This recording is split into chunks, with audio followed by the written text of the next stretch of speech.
Time check, 8:32. Hello guys, good morning. So today is Thursday. So magre-renew ako ng CPR training ko. 9 o'clock yun. We're ready to go. Ayan. Ukay lang, ukay. Ukay ang top, ukay ang pants.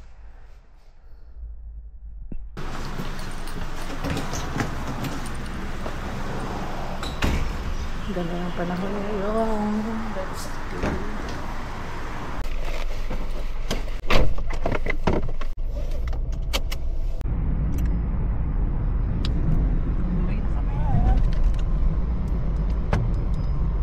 Ganda o. Nagputo pa na yung mga puno pero dito sa kabila hindi pa. Hindi mo lang kaya yung pizza na. Hindi na. Kaya mo na yan. Tanda ka na. Guys, tignan mo siya, ganun na no. Pero before hatid na kita. Hinatid kita Ngayon hatid pa ba kita? Hinatid na kita Goodness. Bye bye. We're here. First aid CPR. Time check, 10:34. Book ako kasi ginamit na asawa ko yung sasakyan. So waiting tayo sa driver.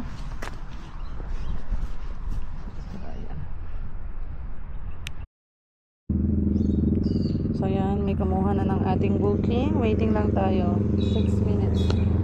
6 minutes yung estimate bago siya dito. Ito tayo nag-training guys. Top of the range.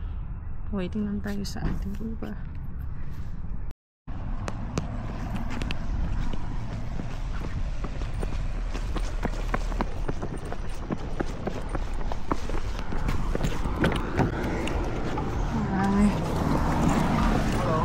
How are you? Near the pickup post. Please do not contact him and waiting for the rider.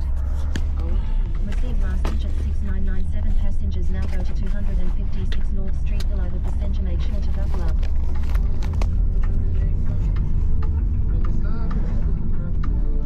Having a good day?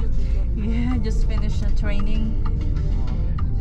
Training for what? CPR.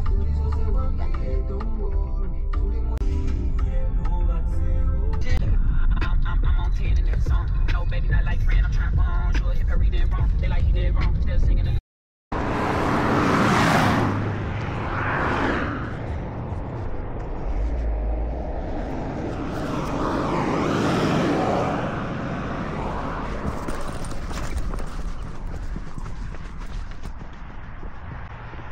We're home.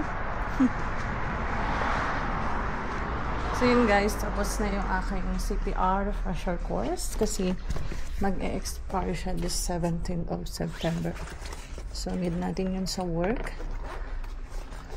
on how to save life. Nakakatuwa nga kasi wait lang. Ayan, nakaw na tayo. So yan guys, ang sabi ko biglang sa likod. Ang ganda, pero malalaki na naman yung mga damo, hindi na i-mow. So, nakakatawa lang kasi gaya ng sabi ko dati, mga pinagtuturuan ko sa grade 9, topic din namin yung ganun, yung mga first aids, doing CPR. So, parang, nagka-throwback sa akin yung mga lesson namin before. Ang kagandahan lang, may mannequin sila, so, pero before, ang ginagawa ko naman by pair, so student will choose their pair, ganun, and then they demonstrate kung paano gawin yung CPR. Pero syempre, tuturo mo muna siya and then part of their performance task is gagawin nila. So ngayon, tayo naman ang nakiki-training ngayon dito kasi needs sa work. So yun lang guys ang aking ganap for today. Wala tayong work ngayon. So, gagawa lang tayo ng mga assessment sa school. So yun guys, don't forget to makipag-engage tayo guys para pareho or sabay-sabay tayong umangat. Bye!